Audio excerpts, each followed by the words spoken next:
नमस्कार दोस्तों। आज हम लोग बात करेंगे डिस्पर्सिंग एजेंट की। लास्ट टाइम हमने देखा था वीटिंग एजेंट और प्रिंटिंग पेस्ट। आज हम लोग देखेंगे dispersing agent for printing paste which is an essential ingredient. तो उसके बारे में बात करने से पहले देखते हैं कि हमें क्या चाहिए, what we want in a dispersing agent. तो उसके लिए we require excellent dispersion stability. आप देखो तो यहाँ पे सारे पार्टिकल इक्वल अमाउंट में इक्वल स्पेसिस के पास डिस्ट्रीब्यूट हुए हुए, that means we want to prevent sedimentation, नीचे इकट्ठा नहीं हो जाने चाहिए, और ऑल्सो फ्लक्चुएशन मतलब ऊपर भी नहीं रहने चाहिए, वो पूरे सॉल्यूशन में इक्वली डिस्ट्रीब्यूट मतलब डिस्पर्स फॉर्म में चाहिए। That's why we are using a dispersing agent. दूसरी बात है कि we want a very fine particles to develop the colour.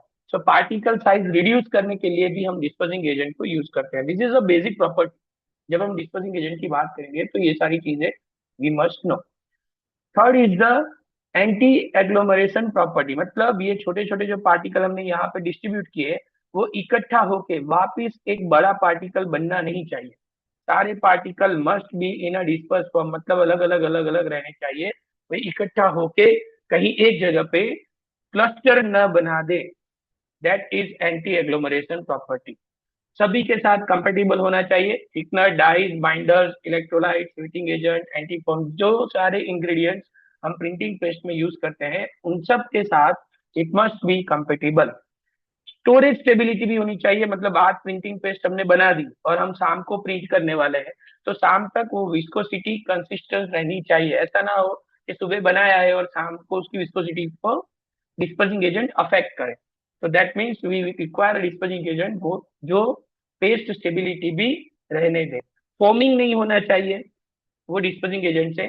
Migration control में रहना चाहिए, नहीं तो क्या होगा, ऐसा ब्लर प्रिंट हो जाएगा। We want this type of sharp print. तो डिस्पर्सिंग एजेंट अगर माइग्रेट हो रहा है तो वो प्रिंट को ब्लर कर देगा, तो ये नहीं होना चाहिए।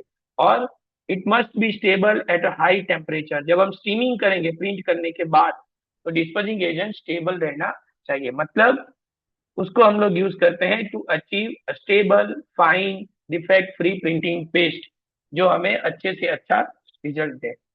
अब किस टाइप के dispersing agent we can use? तो पहला है एनायनिक, दूसरा है नॉन आयनिक, और तीसरा है depend on the polymeric system. ये दो चीजों पे काम करते हैं, पहला इलेक्ट्रोस्टैटिक रिपल्सन पे और दूसरा स्टेरिक स्टेबिलाईजेशन पे। ये दो प्रिंसिपल है डिस्पर्सिंग एजेंट की वर्किंग पैटर्न के। Either they will repulse by electrostatic force और they will stabilise by steric index. और कौन कौन से डिस्पर्सिंग एजेंट आते हैं, तो अगर एनआईनी की बात करें तो those are sulfonated naphthalene formaldehyde condensate, lignosulfonates, alkyl naphthalene sulfonates और polyacrylate salts। इसके बेनिफिट क्या है, तो वो स्ट्रॉन्ग डिस्पर्सन देते हैं, हाई इलेक्ट्रोलाइट टॉलरेंस होता है, स्टेबिलाईजेशन मिलता है और कॉस्ट भी इफेक्टिव है। जबकि नॉन आयनिक की बात करें तो दोज आर इथॉक्सिलेटेड और पोलीमरिक डिस्पर्सन, और ये स्टेरिक स्टेबिलाईजेशन पे काम करते हैं। फॉर्मिंग बहुत कम मिलता है इसमें, तो वो भी हमारे लिए बेनिफिशियल है।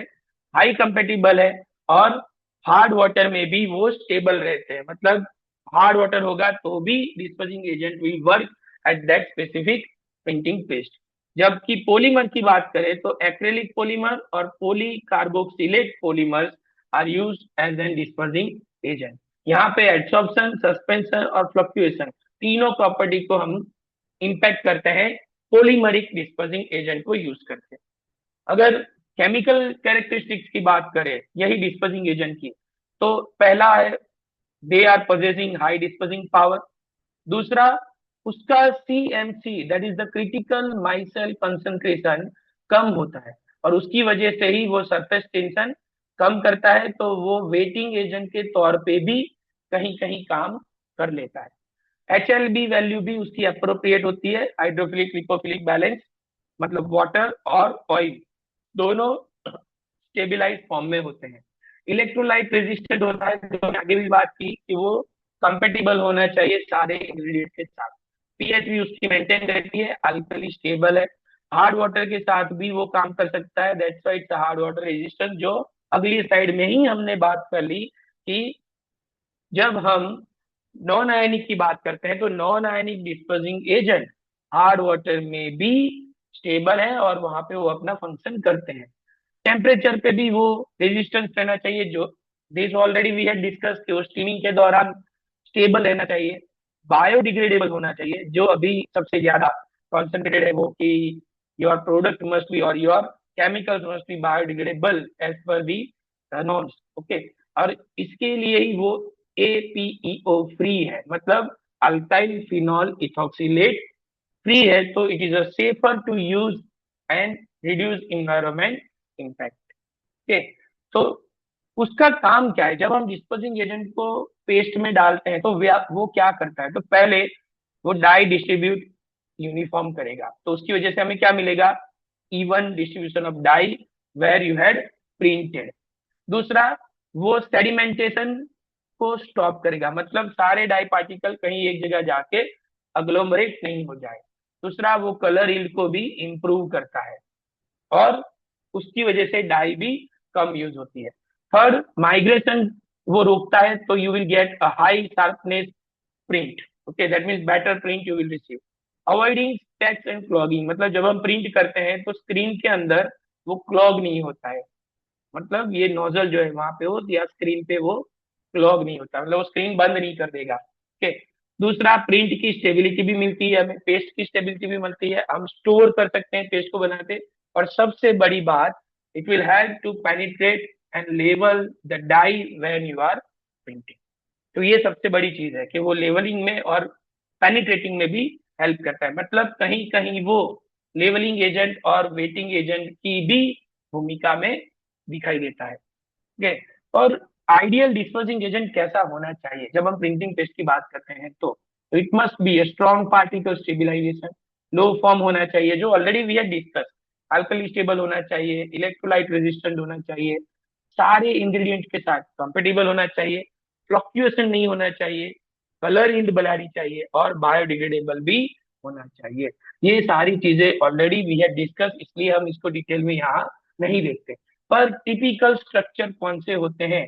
तो एक, sulfonated naphthalene condensate dispersing agent excellent dispersion देता है और कलर स्ट्रेंथ भी बढ़ाता है।